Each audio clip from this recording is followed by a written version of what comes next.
I think some of the biggest challenges my generation faces is convincing the previous generations about why it's important to talk about what we believe in.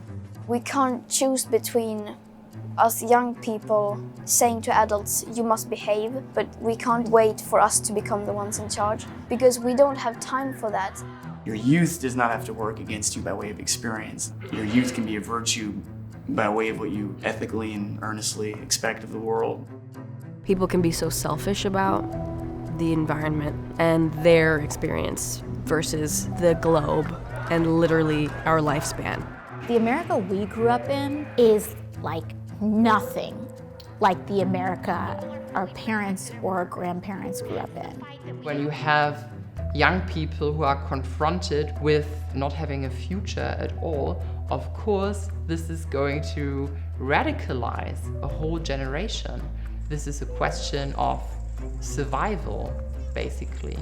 I don't doubt that we will get to a net zero carbon economy. Will we get there fast enough to heed the science and avoid the worst consequences? That's the battle. That's what we're trying to do with Glasgow. What do we want? When do we want it? Now. What do we want? When do we want it? Now. Thank you. This generation has reframed the way we talk and think about climate to make it an issue of intergenerational justice. The question is, will this anger turn into action? Will leaders who have been listening actually take the message to heart and do something about it? Our diplomacy is guided by what the scientists are telling us we must achieve. 3 years ago, they had a report in 2018. The IPCC gave us 12 years within which to make the critical decisions to avoid the worst consequences of the climate crisis. Limiting warming to 1.5 degrees is not impossible, but will require unprecedented transitions in all aspects of society. It was alarming in the seriousness with which it portrayed the consequences of climate change. We're talking about hundreds of millions of people migrating. We're talking about the possibility of countries disappearing in their entirety. We're talking about a world that is totally transformed. Already 85% of the world's population has been affected by human-caused climate change. The message is over to governments at this stage. We've told you the scientific facts, the evidence, the costs. It is up to the governments now to decide what to do with it. We've had loads and loads of reports about climate change over the last couple of decades and the massive threat to our planet. But despite all of the science, there are still people who are skeptical about how much of a big deal it really is. And I think for those people, it's much harder to dismiss young people, normal school kids, because they're part of their communities, they're part of their families often. What we need is politicians who implement the policies in their home countries. And that's what has not been happening in the last years. And so now young people are saying, why go to school? Why go to university? Why start planning a family? Why buy a house when I don't even know that in 50 years' time or 70 years' time, I will still have a future? Because right now, that's at stake. If we do nothing, this is what's going to happen. Sea levels are going to rise, crops are going to die out, there will be mass starvation, there's going to be all of these things that are going to happen. And kids see that, they internalize it. Researchers have found that young voters form their lifelong political attitudes in response to the events of their early adulthood, mostly late teens into the late 20s. And for millennials and Gen Z, that period of time has been defined by climate catastrophe. I'm from Bakersfield, California, Central Valley. Earlier today, I've been getting Snapchats from all of my friends talking about how orange the sky is because of the wildfires surrounding us. The closest wildfire is probably not even 60 miles away, but we have horrible air quality. Like I'm in the middle of the valley, and it really strongly affects us. And that's what's drawn me to climate activism. This is my first strike ever. I watch a bunch of sad penguin videos on YouTube, And I started to get really sad when I learned about the effects of animals and like how much earth that we're actually losing. It's hard not to get discouraged when you're constantly learning about what people before you did wrong. Like, I remember being in elementary school and watching Al Gore's documentary about climate change and the effects that we could be seeing within the next 10, 15 years. And so far, he's been pretty right about everything that he said in his documentary. I totally forgot what it was called, but shout outs to my science teacher.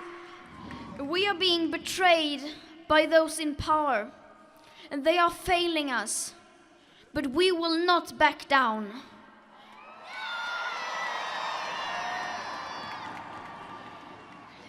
And if you feel threatened by that, then I have some very bad news for you. We will not be silenced, because we are the change, and change is coming whether you like it or not. We need to work together, intergenerational, of course. That is the only way. And everyone needs to participate and help out in the way we can. So I'm doing what I can. I'm trying to use my voice to spread awareness and to put pressure on those in power. When Time put Greta on the cover in 2019, she had just gone from being a schoolgirl protesting alone outside of Swedish Parliament to being the leader of a global climate movement. That year, her activism inspired 4 million people to join the global climate strike in 2019, which was at that point the largest climate movement in world history. Across the world, with very few exceptions, there are examples of people who have been inspired by her and who've taken up the mantle of the Fridays for Future movement in countries across the world. I'm not a leader or the face of the climate movement. I'm just one of many faces.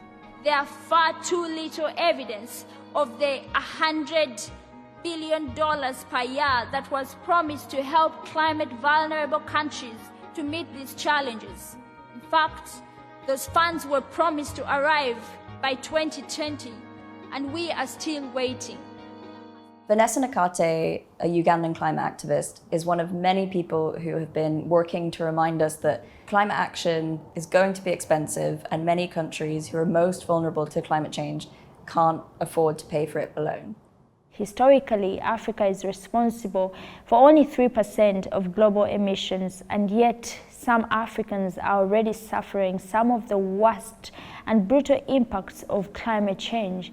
So to me, climate justice doesn't just have to be about reducing greenhouse gas emissions. It goes beyond the primary disasters that we see. It is what happens in the aftermath of those disasters, what happens to families, what happens to individuals, what happens to communities. You think about the fact that the US has emitted a quarter of emissions historically. Africa has emitted 3% of emissions historically. And the US is able to isolate itself, to pay for adaptation, to pay for the costs in a way that developing countries in sub-Saharan Africa and across the globe just can't. And so climate change is a justice issue on many different levels. We have to bear in mind that whether you're rich or poor, a rich country or a poor country, there are some things you just cannot do on your own. You can't deliver on this pandemic on your own. You cannot deliver on climate change on your own. So what we really want is a future that is healthy, that is sustainable, that is clean, that is livable and equitable for all of us. Some of the activists that I speak to are realizing they can't wait for the older generation to take action, so they're trying to get elected to governments themselves. In Germany, the Green Party has really been in the ascendancy. In September, they almost doubled their number of seats in parliament, and one of the 118 lawmakers they now have is Niki Slavik. Liebe Freundinnen und Freunde, die Welt scheint... She's a 27-year-old German politician who was elected in September to the Bundestag, and she has been involved in climate activism for almost 12 years, and now she has political power to make a difference. The time of just implementing small changes has passed, and this is a reality we as younger politicians are bringing with us to the parliament now, but of course there's lots of older colleagues who have not quite grasped this yet, and I think this is why we might be more determined to not go for the small compromises, to be a bit more rebellious about these things. The last German government has decided to exit coal in 2038, which is still too late, way too late, but now we even have the chance to accelerate energy transition from coal to renewables way quicker, and that's a major achievement of the youth climate movement. In the United States, young voters across the political spectrum understand that climate change is a major issue that needs to be addressed. They just disagree on how best to do it. So even younger Republicans under 40, they understand that climate change is happening. They understand that something has to be done about it. They just don't agree with their more progressive peers about the scale and scope of what that intervention needs to be. So this is a big shift from a couple generations ago when you had one side insisting that climate change was a problem and the other side basically denying that it was happening at all. When Time spoke to Emmanuel Macron, the president of France, he spoke about how the youth movement had made him want to do better. When I talked to the UN Secretary General, he talked about how he was trying to bring youth into the climate discussion because it had enthused him and he thought it would help change the conversation. Talking to members of Congress about how inspirational Greta was really made clear to me that she was changing the conversation. In my reporting, activists are telling me that COP26 is a crucial moment to find out if politicians are really listening to them and really taking action, or if they're just saying they're listening and delaying action. Leaders keep praising young people for standing up and protesting, but saving the world needs action. It needs decisions from the leaders, decisions that prioritize the lives of the people and the planet, and that is not something that we are doing. The words of the leaders are not matching up with their actions.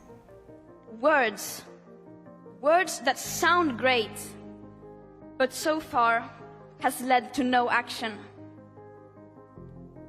Our hopes and dreams drown in their empty words and promises. Of course, we need constructive dialogue, but they've now had 30 years of blah, blah, blah, and where has that led us? I'm about to leave the world and leave it behind me with all the mess, whereas young people have to grow up into it. That's why they need every bit of help they can. And if they succumb to the doom and gloom, which many have, then they lose hope. If you lose hope, that's the end. Because if you don't hope that there's a way out, if you don't hope that your actions can make a difference, then you sink into apathy and do nothing. So hope is absolutely crucial if we're to get through this.